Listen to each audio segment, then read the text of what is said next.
do Brasil. Imagina uma demanda americana no Brasil, não há condições. Né? Então, precisa, investimentos em infraestrutura, precisa gastar. Só que para investir em infraestrutura, o Estado tem que ser mais eficiente, tem que gastar menos. Tem essa ideia de que preço é controlado na caneta. Não é. Prova disso são esses países. O preço está alto porque o bem está escasso. E o bem está escasso por várias razões. Porque imprimiram dinheiro acima do que a economia conseguia absorver e porque a capacidade de oferta desses países tem sido destruídas com falta de investimentos e com políticas que afastam os investidores do setor privado. Muito bom, Gani. Tá certo. Bom, vamos chamar o nosso primeiro convidado aqui para o nosso bate-papo, o Caio Bretones, que é CEO da Mobile2You. Tudo bem, Caio? Tudo bom? Como vai, pessoal? Boa tarde, galera. Boa tarde. Obrigado aí por nos atender. Obrigado Caio, pelo vamos convite começar também. falando... Imagina, que é isso. Vamos começar falando aí sobre o Open Banking, né? Ele pode proporcionar aí a possibilidade de mais crédito na praça?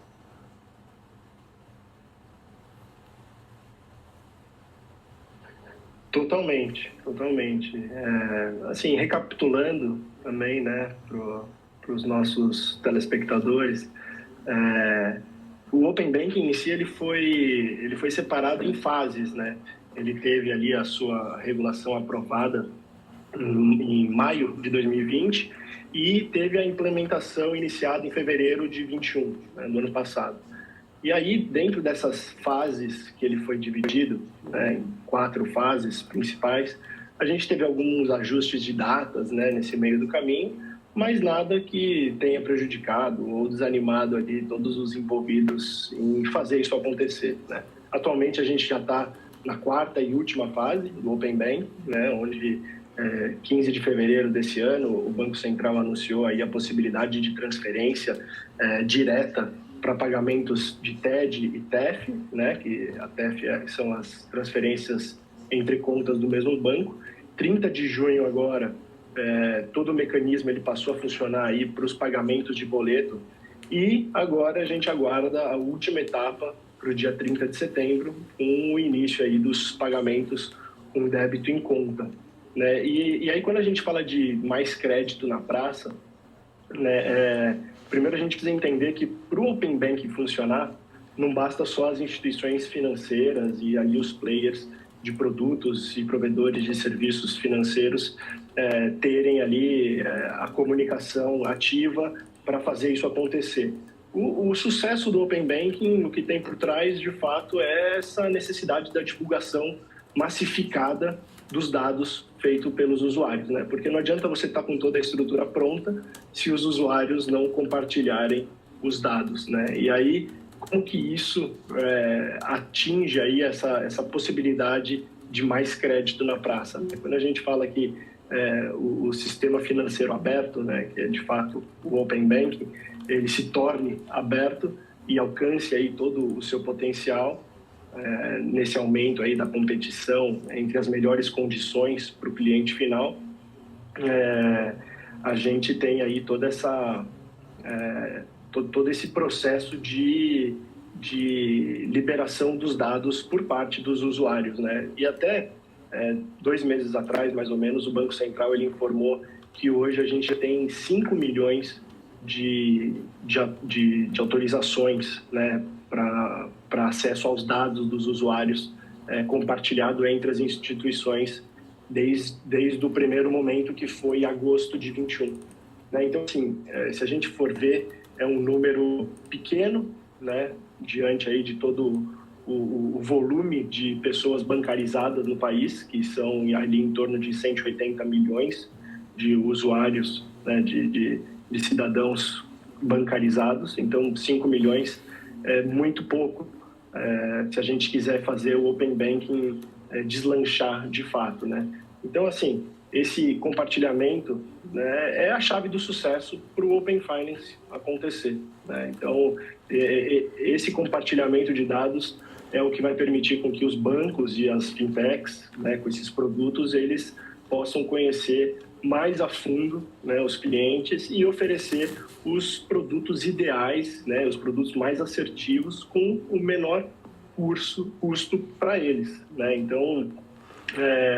Então sim, significa mais dinheiro na praça, né? Significa mais crédito na praça e também, claro, estimula aí a concorrência no sistema financeiro, né? Pelos provedores de serviços, né? Então, por exemplo, quando a gente pega ali, por exemplo, uma gama de usuários, né, de cidadãos altamente endividados, eles também podem se beneficiar do Open Bank, né? Então, quando a gente fala de mais crédito na praça. Então, por exemplo, com essas informações, as instituições elas podem criar produtos novos para esse grupo de usuários, né, que tem essa semelhança ali em serem maus pagadores, vamos dizer. Porque hoje, se você é um mau pagador, você já tem o seu crédito completamente limitado na praça, né? Então, assim, com o Open Bank, fica muito mais fácil da instituição saber se os consumidores eles podem pagar ou não, né, pelo crédito que eles estão tomando ali, e também, né, como eu comentei, essa criação aí de novos produtos, né? Então, com certeza a gente vai ver muitas fintechs construindo soluções que são ali responsáveis por atender uma gama de usuários que hoje não são muito bem-vindos nos bancos, né? Então, acredito que o Open Banking ele represente sim uma nova possibilidade de mais crédito na praça.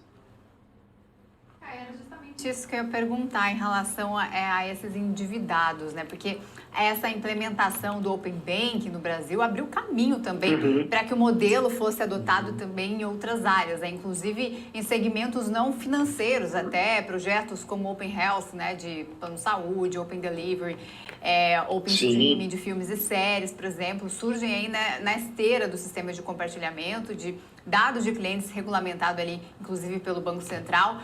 Então, você acabou de dizer, né? Mesmo consumidores altamente endividados, eles vão poder, então, se beneficiar do Open Bank quando se trata de mais crédito no mercado. Exatamente.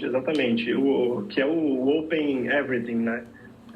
O Open Everything é justamente essa modalidade, né? É um caminho aí que me parece muito natural, né, que ele já teria acontecido ou não com o Open Finance, mas o Open Finance ele é uma dessas vias do Open, né, do Open Everything.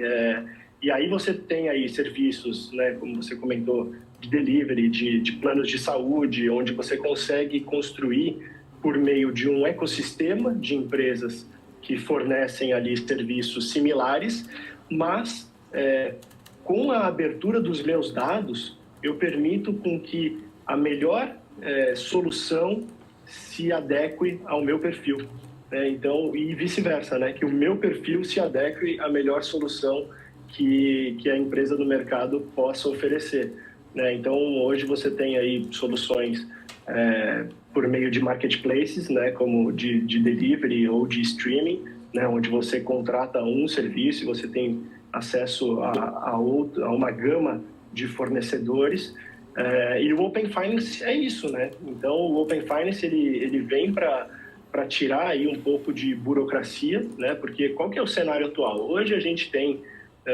você está em uma instituição, você está num Bradesco, você está num Itaú da vida, e você fica preso naquela instituição, porque também não é tão agradável você ter conta em todos os lugares. Mas, por exemplo, eu estou aqui na instituição A e a instituição B, ela tem um serviço de crédito imobiliário, por exemplo, que se adequa muito mais para o meu perfil e que na minha instituição A não tem esse mesmo produto. Então, por que eu preciso abrir uma conta na instituição B? Por que eu já não faço isso de uma forma muito mais fluida, né? Então, o Open Banking, o Open Finance, ele vem justamente para tirar essa barreira, né, para de fato permitir com que a gente faça essas escolhas de uma maneira muito mais desburocratizada, né? Então, para eu conseguir contratar produtos de terceiros, e isso faz o quê? quando a gente olha para a instituição A que eu estou, se ela não se mexer para criar o mesmo produto que a instituição B tem para me oferecer, ela vai ficar para trás. E quem sabe eu vou abrir uma conta na B e abandonar a A. Então, assim, ele tira barreiras, ele cria essas permissões onde a gente tem uma agressividade de produtos e de qualidade, né? Você abre o mercado, né, de fato, para você ter produtos mais agressivos e uma qualidade ainda superior, né? Então, eu acho que isso é uma tendência não só para a parte financeira, mas para vários outros segmentos que ainda não estão utilizando, né, o Open, a metodologia do Open Everything, mas muitas coisas ainda vão ser desburocratizadas com esse conceito de modo geral. Ô Caio, muito boa tarde, Alex aqui falando.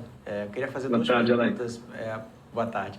Queria fazer duas perguntas. Primeiro, em relação a essa grande preocupação, a gente sabe que o Brasil, o sistema bancário brasileiro, ele é um dos melhores do mundo, se não o melhor em relação à segurança, né, à tecnologia. Mas a pergunta sempre surge, eu estou compartilhando meus dados com todo mundo, não sei com quem eu estou compartilhando, enfim, essa questão do LGPD. Esse Open Finance, né, ou seja, isso pode trazer mais segurança ainda para os dados, né, ou, enfim, nesses estudos do Banco Central pode ter alguma fragilidade, a gente sabe que nada é perfeito, mas tem algum risco? Essa é a primeira pergunta. E o segundo é o seguinte, a gente sabe que os grandes bancos, é uma provocação da minha parte, não sei se você concorda, mas esse Open Finance abre espaço, como você mesmo disse, né, eu acho que eu complemento a sua fala, para pequenos players, né, ou seja, para que não tinha uma grande representatividade no mercado na parte de crédito, né, na parte, né, principalmente ali de todas as vertentes, né, de entrarem no mercado e penetrar, né, no cliente que ele, inclusive, o cara nem sabia que existia, né, e agora começa a aparecer com uma taxa melhor, porque normalmente aquele cliente tinha um grande relacionamento com um banco grande há 10, 15, 20 anos e não sabia, né, que tinha um outro cara com uma taxa 50% mais abaixo, né, com o mesmo produto ou um produto muito similar, enfim, ou seja, os grandes bancos, aí já é uma provocação bem agressiva, mas os grandes bancos podem morrer ou sangrar ainda mais depois do Pix com essa medida aí do Open Finance? Boa, ótimas perguntas, Alex. Com relação à primeira pergunta, exato, assim, nada é perfeito, né? Ainda mais quando a gente fala de tecnologia. Com certeza, o nosso sistema bancário, eu acredito que seja o mais avançado do mundo, não só da parte, né, bancária de fato, mas com tudo relacionado a meios de pagamento, né? Tudo que a gente já fez com os cartões, com o chip, com os POS, tem tecnologia de verdade, né? Tanto que a gente exportou isso para o mundo inteiro, né? E aí, quando a gente fala da fragilidade dos dados em si, né? A gente tem que entender que não é que, estou compartilhando meus dados, agora qualquer banco consegue ver qualquer coisa minha. Não é isso. Quando você dá o opt-in ali, que você dá o aceite no compartilhamento dos dados, o que acontece? Beleza, eu estou aqui na minha instituição A, dei o opt-in, e aí a instituição B tem um crédito imobiliário com uma taxa mais agressiva do que o limite que o meu banco consegue oferecer. Quando eu vou para essa instituição B, e ela fala assim, a sua taxa aqui vai ser 5% ao ano, por exemplo. Para ela me oferecer isso, o que ela vai puxar de dado meu por exemplo, se eu tenho alguma dívida, se eu tenho alguma coisa no meu extrato que tire essa permissão dela me oferecer esse crédito. Então, não é que simplesmente ela vai ter acesso a tudo, não, ela vai ter acesso a um dado pontual para aquele objetivo que você está tratando com ela. Então, quando você vai puxar ali, ou pedir um crédito, ou pedir algum financiamento, alguma coisa nesse sentido, ela vai puxar os dados relativos àquela necessidade que você tem pontualmente, não é que vai ficar tudo aberto e tudo mais. Então, isso tudo está completamente dentro da LGPD e o Banco Central, ele tokeniza essas informações. Então, por isso que as instituições, elas estão ligadas no Banco Central, ele orquestra isso, ele tokeniza essas informações Então, assim, você tem diversas camadas de segurança para fazer com que isso seja necessário. Tanto é que é um processo aí de 2 anos para que todas as instituições estejam ali aderentes com a forma que o Banco Central quer que elas passem as informações, para que não haja aí nenhum meio do caminho, nenhum tipo de fragilidade no sistema de modo geral. Então, quanto a isso, é tranquilo. E quanto à sua segunda questão, esse é o nosso trabalho aqui, né, na Mobile2U e na Dimensa, que é justamente a criação de fintechs. Né? Então, aqui a gente recebe as ideias mais loucas, né, que vocês podem imaginar, e com certeza, né, com o Open Banking, ele é mais uma via de possibilidade de explorar novos produtos e serviços para todos os usuários de modo geral. Né? Então, você vai ter aquelas fintechs que hoje ainda não existem, porque tem produtos que ainda não foram nem vislumbrados, assim como você tem aquelas fintechs que morreram quando surgiu o Pix, por exemplo.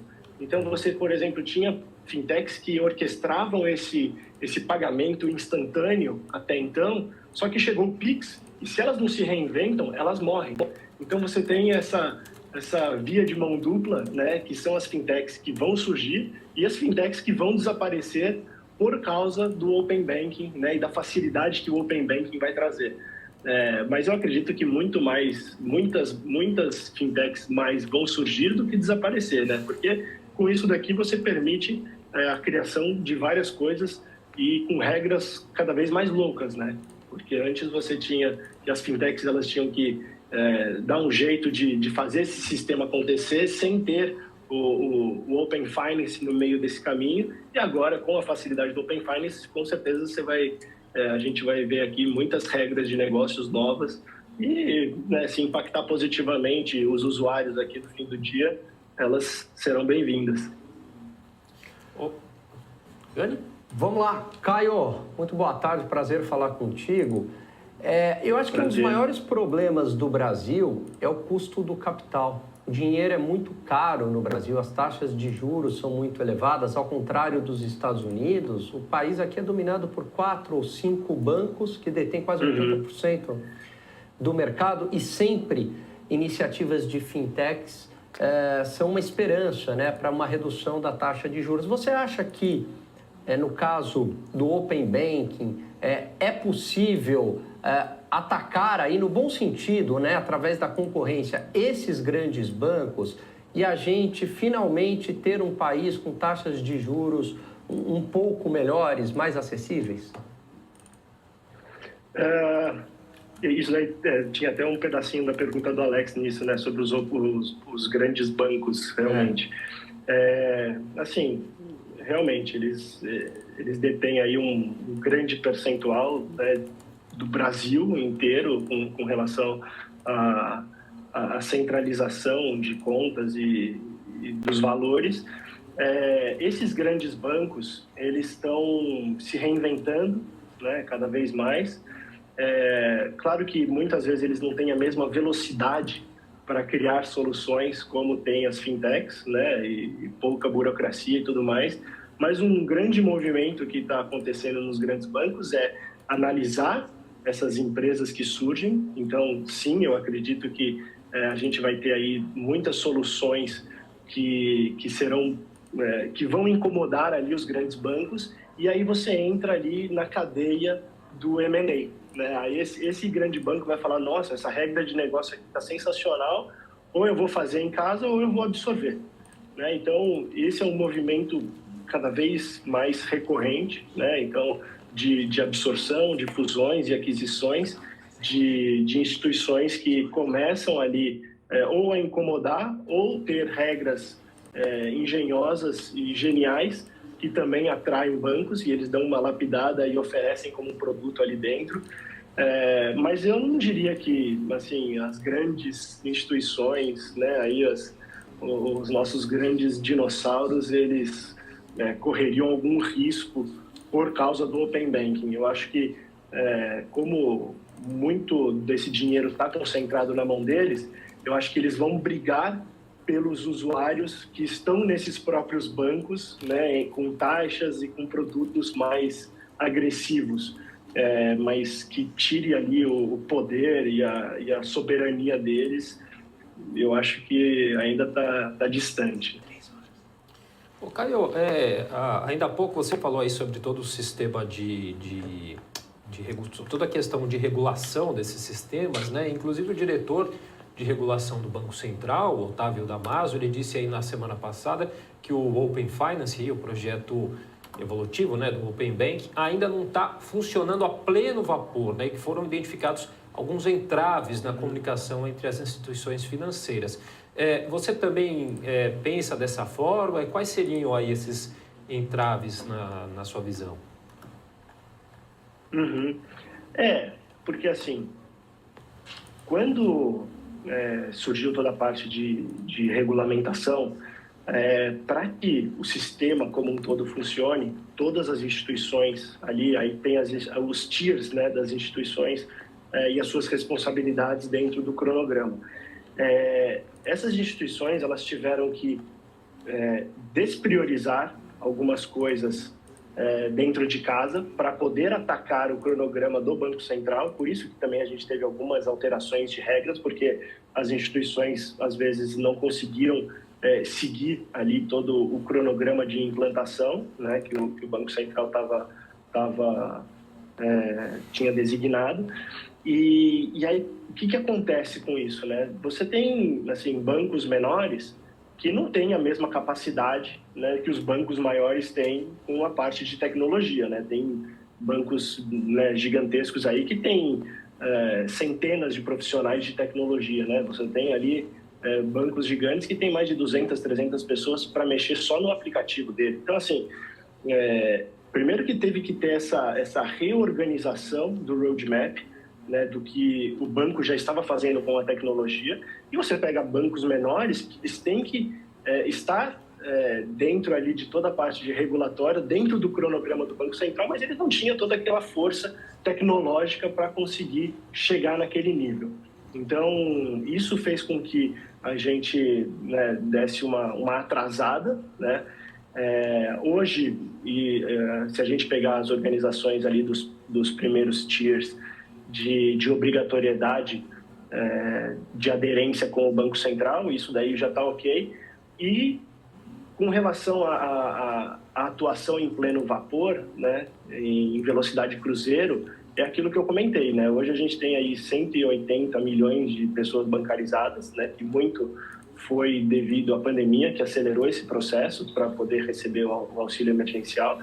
E a gente tem apenas 5 milhões de usuários que deram compartilhamento de dados. Então, se a gente pegar isso daqui e começar a rodar, não adianta o sistema inteiro estar pronto se a gente tem pouquíssimos dados, né? A gente vai ter aqui nem 3%, né, de todo o volume de usuários bancarizados, né, que compartilharam seus dados. Então, assim, se não tiver os dados, não tem como a gente atuar aí numa velocidade de cruzeiro, né? Então, os dados, eles são os grandes responsáveis por mudar todo o jogo, né? Muda o fato de você não ter que depender 100% do seu banco, muda o fato do seu banco ter que oferecer benefícios e produtos para não te perder para outro banco com serviços ou taxas mais atrativas, muda também a relação entre o cliente e a instituição, muda o cenário de novos entrantes, né, como a gente comentou aqui,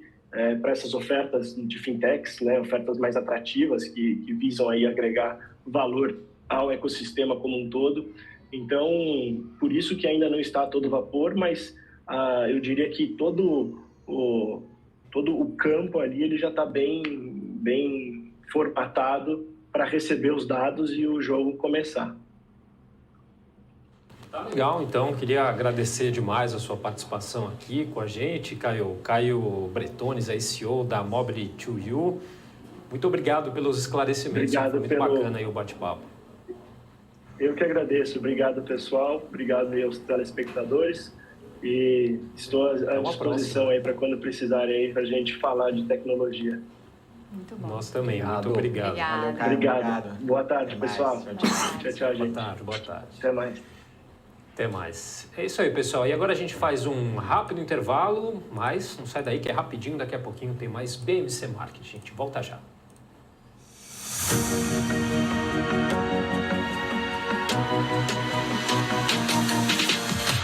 BMC News, informação que gera valor. So,